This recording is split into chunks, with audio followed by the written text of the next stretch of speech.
O que devemos esperar de adolescentes ricos, bonitos e sedutores, levando vidas glamurosas enquanto vestem seus uniformes estilosos numa escola que traça linhas de classe muito óbvias e violentas? Coisa boa não pode ser, mas nem tudo que brilha é ouro, e a podridão que acontece dentro dos portões dourados só tá esperando a visitinha de um aluno transferido sedento para desenterrar segredos e abalar a ordem social. Tinha tudo para ser uma limonada geladinha, mas saiu que nem um suco de saquinho com gosto de detergente. E você vai entender por que esse dorama tá no topo da minha hierarquia dos piores do ano, abreviando hierarquia.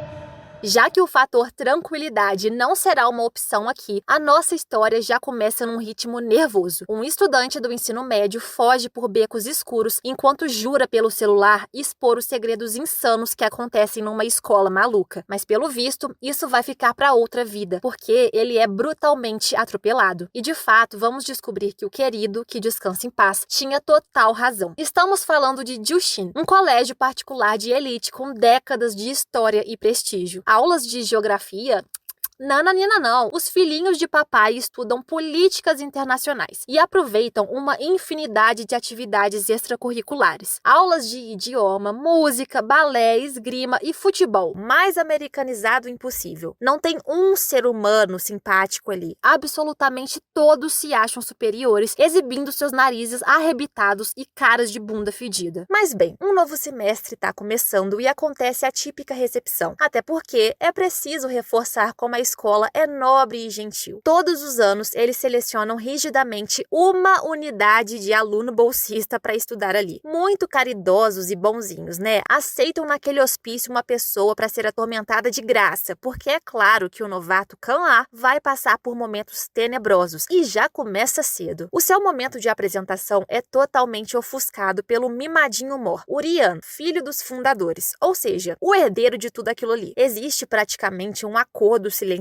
de respeito a esse fulano. Alunos, professores e até diretores só faltam lamber o chão para ele passar, e respirar mais alto perto desse metido é proibido. Mas eu não acho que o Kan-ah percebeu isso de imediato. Imagina só ser aceito numa escola com mensalidade mais cara que um apartamento de luxo e não consertarem nenhuma mesa quebrada. Mas é claro que essa será a mesa do Kan-ah a partir de agora. E quem dera fosse só isso, tá? Os alunos o humilham em alto e bom som, reclamando que ele tem cheiro de plebeu e vai ser dali para pior. Nem quem deveria se compadecer da situação, ou seja, os outros bolsistas, o ajudam em alguma coisa. O garoto é novo na escola, gente. É óbvio que ele não sabe quais são as regras, mas os bolsistas agem com uma grosseria tamanha, como se ter uma bola de cristal fosse obrigação. A única coisa que eles explicam é: nós aqui, ó, eu e você, somos réis mortais. Vestimos gravatas azuis. Então, não cruze a linha com aqueles que vestem as vermelhas, porque eles são a elite. E eu acho bom você me obedecer, tá? Porque o último bolsista que descumpriu essa ordem foi morto pelo Rian. Ah, claro, obrigado pelo conselho, tá? Mas o Kan-ah fará tudo ao contrário. Ele tenta a aproximação justamente com o pessoal que tá no ápice da hierarquia, os mais populares e mais poderosos da escola. Mas no fim, ele só é ignorado como sempre, até porque o quarteto tá muito mais ocupado com seus grandes fardos de serem herdeiros milionários. Ai, não é fácil a vida do rico. O Rian, o macho alfa do grupo, tem tudo o que quer na hora que quer, menos o amor da mãe, porque aí também já é pedir demais, né? Seria muito privilégio, ultrapassaria a cota dele. Ah, e ele também não tem notícias da namorada, que deu um chá de sumiço por 3 meses nos Estados Unidos, sem nenhuma explicação. Depois temos o Woo-jin, filho de um político importante, concorrendo à presidência do país. E na bagunça rica do seu estúdio de arte, ele compartilha noites secretas com a própria professora, só para reprimir a sua verdadeira paixão. Essa garota aqui, a Hira. Hira, por sua vez, gosta do Rian e tenta seduzi-lo se aproveitando da situação azeda que ele tá tendo com a namorada no momento. Mas assim como os outros, a sua vida de extremo conforto como filha de um empresário começa a dar aquela balançadinha básica por causa do pai prestes a falir. Por fim, temos a Jae, a abelha rainha do grupo, e a tal namorada sumida do Rian. A sua fachada luxuosamente neutra também rapidamente racha quando ela volta do exterior e vemos a relação bem esquisita com a família. O seu pai autoritário e agressivo só a critica em todos os aspectos e foca em moldá-la milimetricamente para ser a herdeira do império comercial. Para piorar, ela tem uma madrasta má e um meio-irmão odioso que te faz querer arrancar esse sorriso irônico na unha. Tudo que a Jae pode fazer é se refugiar nos muros da mansão, fumar o seu pendrive cheio de câncer e nada educadamente pedir a blusa de alguém que nunca viu na vida. Sim, justamente a camisa do Kan-ah, que tá trabalhando no evento como pianista. Ganhou o emprego de meio período, mas perdeu a blusa. Pobre realmente nunca sai ganhando. Só a gente mesmo que ganha a visão dos bíceps dele. Eu só não sei se era o meu grande desejo de vida ver o encontro do quarteto real num autódromo para os namorados problemáticos resolverem as DRs numa corrida em seus carros conversíveis. É isso mesmo que você ouviu. Ketchup contra mostarda. Quem ganha? Eu particularmente prefiro maionese. O prêmio pro vencedor da corrida desnecessariamente longa é ter um desejo concedido. E é por isso que a Jae explode o velocímetro até vencer. Porque o seu desejo é simples. Terminar o namoro com o Rian sem precisar dar nenhuma explicação plausível pro sumiço, nem pro pé na bunda. Mas como o mundo não pode parar por causa desse drama, uma festa na piscina é marcada para comemorar o início do semestre e junto à recepção do calouro. Apesar de que recepcionar bem o calouro é a última coisa que será feita. Pelo contrário, o convidado de honra é o foco das intimidações e das brincadeirinhas estúpidas envolvendo bebidas batizadas. Situações essas que me dão uma raiva incapaz de ser descrita em palavras. Para finalizar com chave de plástico, uma rodada de verdade e consequência. E o desafio é escolher uma garota para beijar. Sem medo do perigo, o Kan-ah escolhe logo a Jae para um beijo rodopiante ao qual ela retribui sim e com muito bom gosto. Quem se importa que o ex está ali de camarote vendo tudo enquanto tentava reatar? Porque eu não ligo. Mas o Rian liga e liga muito. Nem preciso dizer que automaticamente nasce um baita rancorzão dentro do coração dele. E se a vida do Kan-ah não era difícil o suficiente, agora será insuportável, porque possessivo do jeito que é, o príncipe da podridão coloca os seus capachos para intimidarem o novato. Entretanto, como uma falha na Matrix, mesmo apanhando pra caramba, o Kan-ah não se sente ameaçado. Pelo contrário, ele se defende e ri na cara do perigo, dando respostas atrevidas para cada bullying que ele sofre. A Jae percebe o que o coitado tá passando e tudo que ela pode oferecer é um conselho. Desiste de estudar aqui, tá? Você já irritou a pessoa errada e a sua vida vai ser um inferno. Mas como já deu pra perceber, aceitar conselhos não faz o estilo do Kan-ah. Então ele só muda de assunto mesmo e diz que gostou do beijo, tal qual um cachorrinho carente apaixonado. Ver a constante aproximação dos dois até mesmo durante a excursão escolar, obviamente faz a ira obsessiva e ciumenta do Rian crescer mais e mais. E talvez, só talvez assim, seja por isso que ela não te aguenta, né, filhote? Quando tá com o Kan-ah, a Jae sente uma atração misturada com uma tranquilidade, porque ela pode dar uma pausa rara na sua vida vazia e controlada e escapar para um momento de felicidade, de liberdade, sabe? Mesmo que seja observar um filhotinho de cachorro enquanto esperam a chuva passar. Aparentemente, o sorriso dele é mesmo enfeitiçador, porque quando voltam pro acampamento, ela o convida para se secar na suíte dela e nem se preocupa em mandá-lo embora quando nenhum resquício de água mais pode ser encontrado nas roupas. Pelo contrário, ela o deixa lá cochilando no sofá, ou fingindo talvez, né? Porque pra mim é impossível alguém tá pescando de sono e apoiar a cabeça no ombro de outra pessoa nessa vagareza. Mas seja lá verdade ou não, a tática sedutora funciona, porque no quietinho da noite ela admite que também não odiou o beijo, e o ar extremamente carregado entre eles indica que querem um replay. Se eles não tivessem gastado tanto tempo se encarando intensamente, esse beijo teria saído. Mas como demoraram muito para fazer o gol, o juiz chega antes para marcar a falta. E você já sabe quem é. Graças à corrente de fofoca iniciada pela professora, que contou ao seu namorado adolescente, que contou ao Rian, a diretora invade a acomodação da Jae e uma baderna é instaurada. O Kan-ah passa por uma audiência estudantil, onde é convidado a se retirar. O clássico expulso, né, pros íntimos,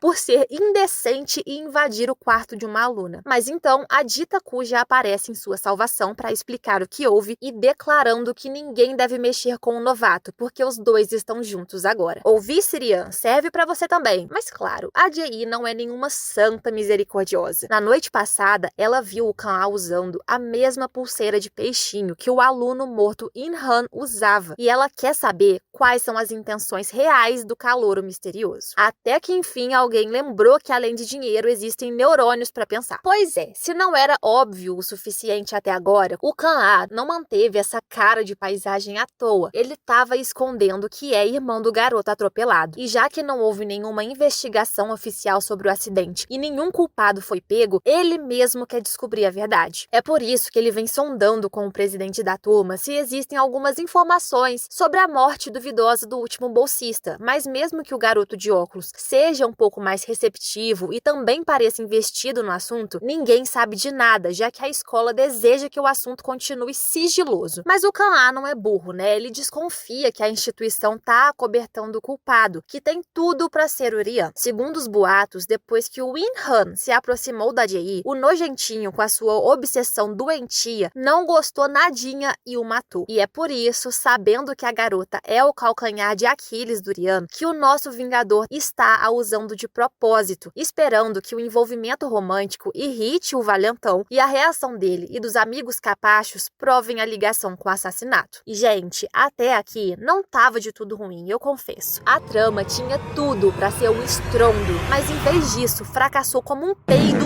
e essa é a melhor maneira que eu posso dizer, infelizmente. O meu parâmetro do desgosto apitou quando eu percebi que estava assistindo ao dorama na velocidade 1.5, e isso nunca é bom. As coisas desceram ladeira abaixo rápido demais, a ponto de toda hora eu ter a mesma sensação de nossa, tanta coisa tá acontecendo, mas por que parece que nada tá acontecendo de fato? Então, para combinar com a história que tem um roteiro tão raso, incapaz de afogar uma formiga, não teremos grandes detalhes, até porque os detalhes aqui são praticamente inexistentes. Mas enfim, pro seu plano vingativo não ser descoberto antes da hora, o Kan-ah engana a boba com uma ladainha fraca sobre querer ser o melhor aluno e conquistar boas oportunidades no futuro. A Jae acredita nisso e, para também manter a sua mentira, carrega o garoto como um chaveirinho de bolsa para lá e para cá, inclusive para os lugares mais exclusivos, obviamente aumentando a irritação do Rian. Se a intenção da Netflix foi escalar atrizes e atores esteticamente agradáveis para compensar o fato do roteiro não ser o forte, de certa forma sim, por um minuto funcionou, não vou negar. Foi satisfatório apreciar como os rivais podem ter abdômenes tão bem trabalhados, meus parabéns, mas somente isso, tá? Porque na maior parte do tempo eu queria dar um peteleco na testa deste ser humano pra ver se ele mudava essa cara de bunda. O único traço de personalidade dele é ser rico e possessivo. Cansado de ter o ego ferido, ele aceita a sugestão da Hira de fingirem ser um casal, pra causar ciúmes na Jae e fazê-la voltar correndo pros seus braços malhados. Claro, isso aí é fingimento da cobra, que na real quer sentir o gostinho de ser a rainha.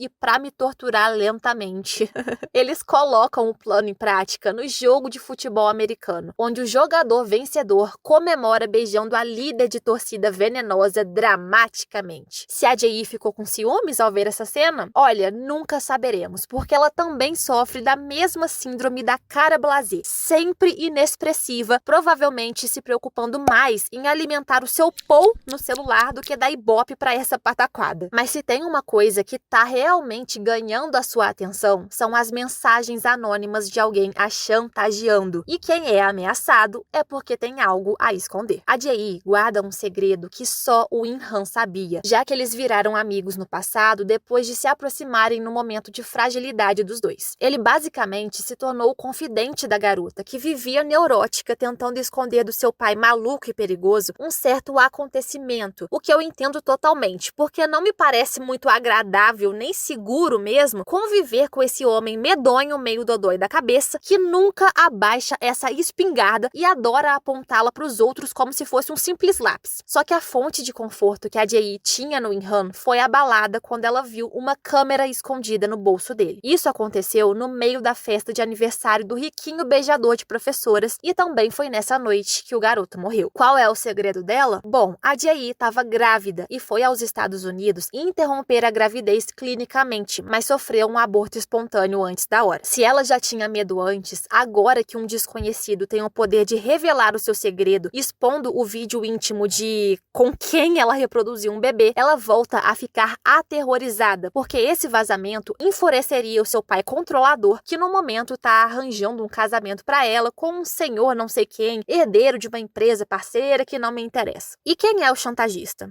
Isso aí vai ficar a questão por um tempo. Absolutamente ninguém é confiável. A gente não conhece ninguém direito. E toda a alma viva daquela escola tem caráter duvidoso, então pode ser qualquer um. E por causa disso tudo, a Jae se vê solitária, já que ela não pode se apoiar em ninguém. A sua família tá fora de cogitação, até porque quem gravou o vídeo íntimo dela foi o irmão nojento, para ganhar vantagem sobre ela várias vezes diretamente. E pra piorar agora, nem amiga a garota tem mais, afinal, a Hira estragou tudo, pegando seu ex com motivações sujas. Acredite se quiser, a Jae tá com muita raiva dessa talaricagem, e se ela não tivesse dito, eu definitivamente nunca teria descoberto, porque pra mim, ela tá com o mesmo rosto neutro de sempre, como se tivesse acabado de, sei lá, ler o cardápio de um podrão no centro da cidade. Eu realmente comecei a suspeitar que até um cadáver tinha mais expressões faciais que ela. Mas enfim, aparentemente, a Hira fica super triste por essa amizade acabar, e pra tentar nos convencer que uau, nossa, elas são divas inseparáveis, toma flashback das crianças juntas pra provar a conexão. Nossa, tão de parabéns, hein? Até a minha versão de 13 anos, escritora de fanfic de Wattpad, conseguiria construir uma profundidade melhor que essa, hein? Mas então, parando de esculachar por um momento, voltamos pro Kan-ah e sua justiça/vingança. Com a colaboração de um colega que também estuda naquele tormento em forma de escola, o bonitinho tenta coletar provas de qualquer mínima coisa que faça o Urian ser investigado. E a chance perfeita aparece ao descobrir que, além de bullying e agressão, ele tá envolvido na circulação de drogas. Mas pra variar, isso não dá em nada. Aê! O tapete pra esconder as sujeiras desse fedido é enorme e pesado. Então, pode guardar a vassoura, porque não vamos catar a imundície e jogar no ventilador. Só o sobra, então, continuar oferecendo caronas de bicicleta e apresentando os prazeres alimentares cotidianos pra Jae. Mas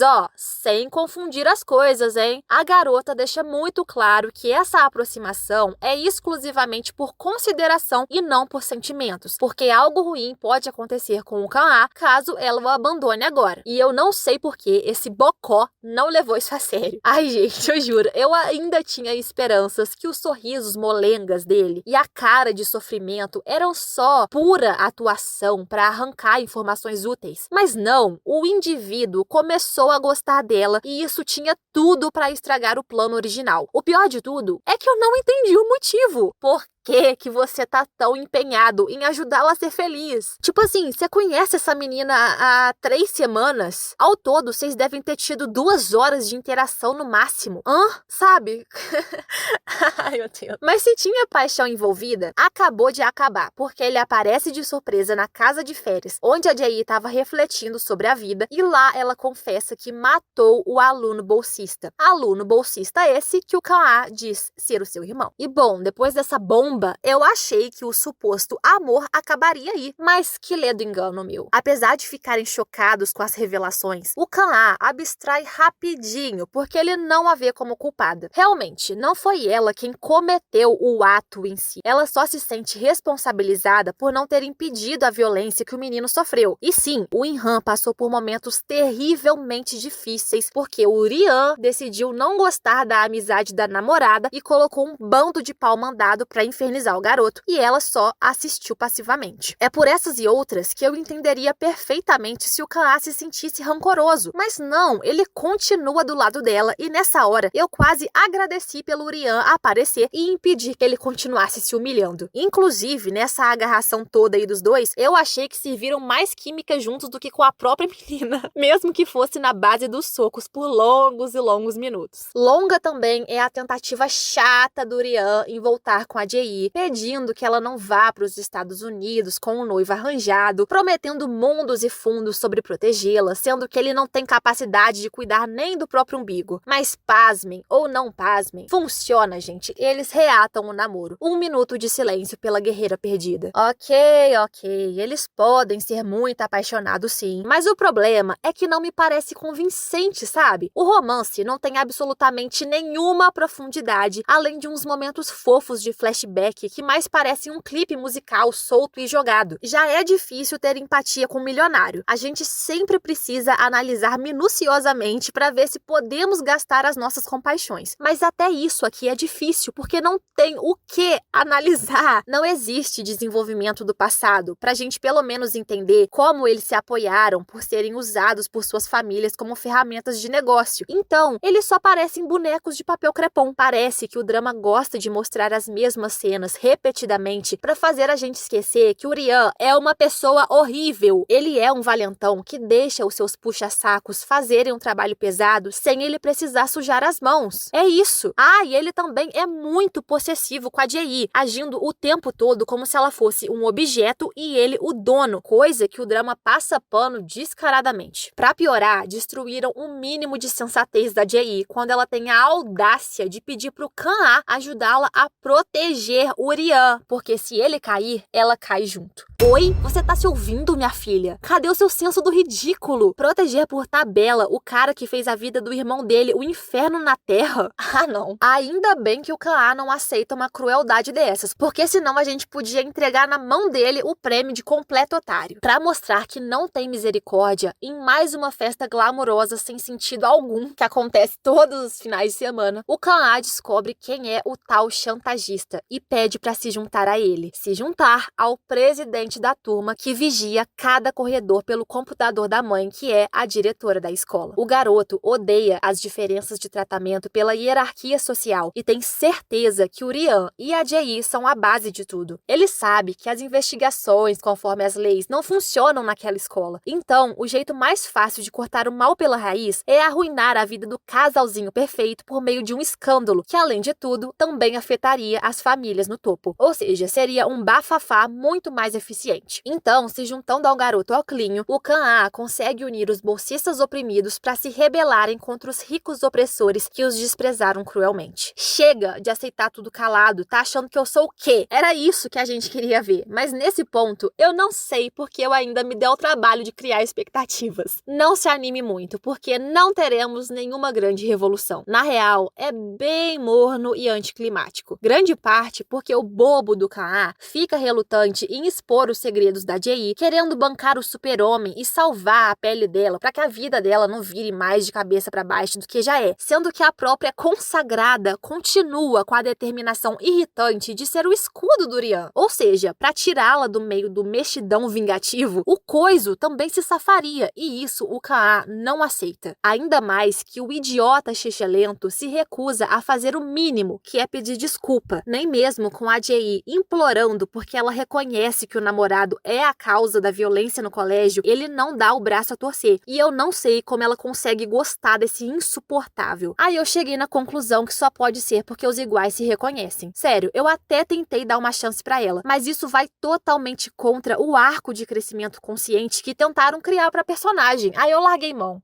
Que coisa. E um romance entre a Jae e o Kan-ah? Meu Deus do céu, nem sei o que é pior, sinceramente. Alguém aí viu faísca entre os dois? Se sim, me empresta por favor o óculos mágico, porque eu não encontrei nenhuma química. Os dois são muito lindos, isso é inegável, mas eu acho melhor viver um amor numa outra realidade alternativa, porque nessa aqui não rola. Inclusive, eu torci pra isso não acontecer, tá? 8 bilhões de pessoas no mundo e você quer ficar com quem contraria todos os seus propósitos? Garoto, acorda pra vida. Eu acho que se voluntariar como psicólogo do casal vai dar mais certo, porque até conselho pro Rian ele já tá dando. Graças ao Kan-ah, o podrinho descobre com a namorada sobre o bebê que tiveram e traga um baldinho, porque ele chora muito ao saber que ela passou pelo medo e pela dor de perder um filho completamente sozinha. Realmente deve ser muito horrível, mas eu não consegui me desprender da sensação de que tudo isso é uma tentativa patética de nos convencer que o Rian é agradável só porque ele ficou devastado com a notícia. Mas não! Uma coisa não anula a outra. Admitam logo que ele é péssimo. Nem mesmo mesmo um rio de lágrimas vai levar embora a maldade que ele causou. Para!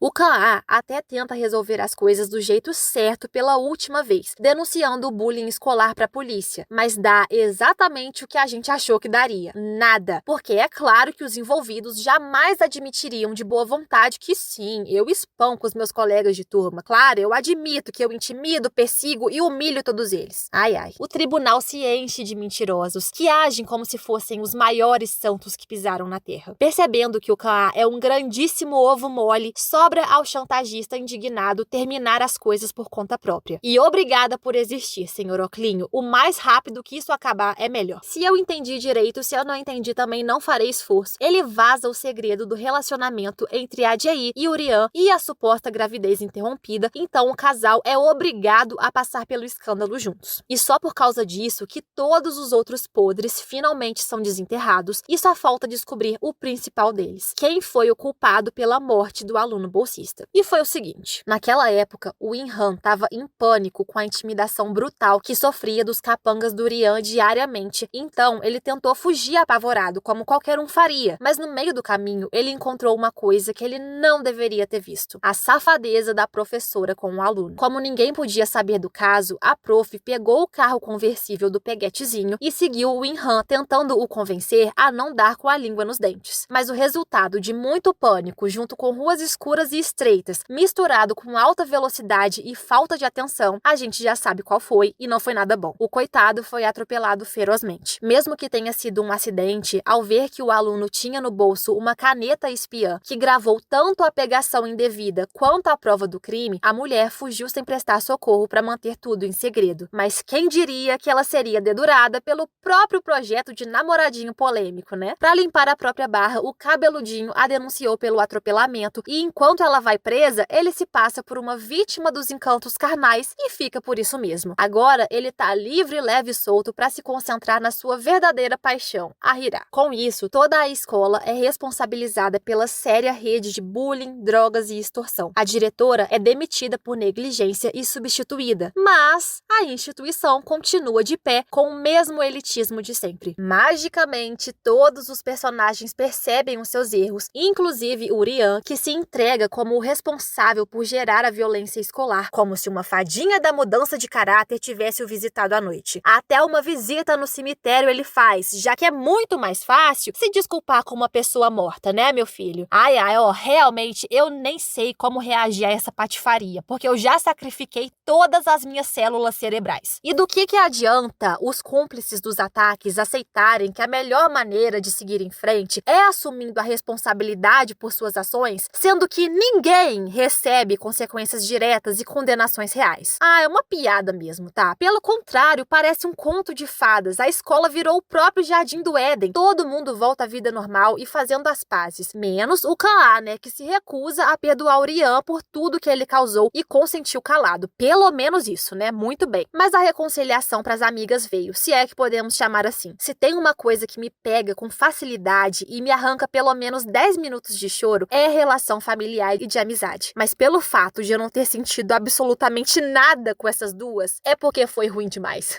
Pra não deixar os pensamentos intrusivos com instintos matadores vencerem e abafar os 1000 escândalos de namoro, gravidez, brigas empresariais e sei lá o que, a Jae aceita de bom grado ser banida da família conturbada e ir pros Estados Unidos caladinha casar com um fulano qualquer. Mas antes ela se despede dos seus 2 homenzinhos de estimação, dispensando os dois e ao mesmo tempo os deixando iludidos sobre a possibilidade de um futuro juntos. Então ela parte pra nunca mais voltar. Mas eu acho que mudar de país não deve ser o seu forte, porque em cima da hora ela muda os planos e vai atrás da própria felicidade pra reconstruir a sua vida num lugarzinho afastado de tudo e de todos. A casa da sua mãe biológica, que esse tempo todo a gente achou que estava morta. Mas não acabou aí, porque a gente precisa acabar com a harmonia do País das Maravilhas. E quem faz isso pela gente é uma cena pós-crédito que apareceu para nos assombrar. Um aluno é encontrado morto na escola e parece o irmão da Jae. Assim, mais uma vez, um mistério mortal vai aterrorizar todo mundo e o Kan-A fica bem felizinho ao mandar mensagem pro Rian. Afinal, não seria de tudo absurdo um cara já agressivo matar o irmão canalha da ex-namorada para se vingar pela perda de um amor. E essa parece exatamente a intenção do nosso vingador ovo mole. Mas quanto menos se falar sobre isso, melhor, porque eu não sei se eu me odeio tanto a ponto de assistir uma segunda temporada se ela vier pra nos traumatizar. De duas uma, ou eu tava muito amargurada assistindo esse dorama, ou os personagens se esforçaram em parecerem desinteressantes. Eu não me apeguei a ninguém. Podia acontecer qualquer coisa com qualquer um deles que eu tava pouco me lixando. Várias vezes, eu mesma quis pegar no braço dessa menina, com muito cuidado pra não quebrar, claro, e enfiar ela num avião pros Estados Unidos sem passagem de volta. E eu não poderia me importar menos com o 0,2% de humilhação da outra riquinha por ter passado uma semana falida. Minha filha, a gente tá sobrevivendo com R$ 20 no final do mês. Eu acho que é um consenso geral que deveriam ter trabalhado melhor os tópicos realmente oportunos, ou seja, o bullying, as diferenças revoltantes entre as classes sociais e a vingança do protagonista. Afinal, foi pra isso que a gente veio, né? Mas tudo perdeu atenção pra dar lugar à riqueza e às tentativas de humanizar esse povinho com flashbacks lúdicos, como se brincar de torre e petelecos fosse apagar da nossa mente as atrocidades que eles praticavam, mesmo que passivamente. Ironicamente, essa desquerida aqui talvez tenha sido a menos pior. Ela é tóxica? Sim. Veio com 157 desvios de caráter instalados? Com certeza. Mas pelo menos a série nunca finge que ela é uma boa pessoa. Sustentou a pose de mimadinha venenosa que se acha boazuda, tinha uma gama maior de expressões faciais e rendeu mais química com um cabeludinho assanhado, coisa que o casal principal, seja lá qual era, que eu até agora não entendi, não serviu. E depois de meter o pau adoidado, eu quero lembrar, gente, que isso aqui é uma crítica sobre a individualidade conceitual da história, sabe? Ela é ruim por ser batida e genérica, mas quanto ao resto, é nítido que todo mundo em frente e atrás das câmeras se esforçaram muito e a qualidade de pré e pós-produção, a edição, as tomadas de câmera, no alto nível, como sempre. Eu admito e admiro, mas infelizmente, analisando o todo, eu cheguei à conclusão que a minha nota é dó. Nota de pesar. Tortura não é entretenimento. Mas tudo bem, nem sempre a gente se depara com obras-primas na Dramaland, ou talvez eu só não seja o público-alvo da história. Então me conta aqui nos comentários, você curtiu o dorama e eu serei massacrada, ou a gente pode sentar junto no recreio e reclamar de tudo? Mas se vocês estiverem da outra ponta, eu vou lá e dou uma passadinha pra oferecer o meu biscoito preferido. Muito obrigada aos membros queridos Doramores fofos. Até o próximo vídeo e tchau! Ai, gente, eu tô falando tão mal que eu até mordi a língua, tá vendo? Ó, castigo.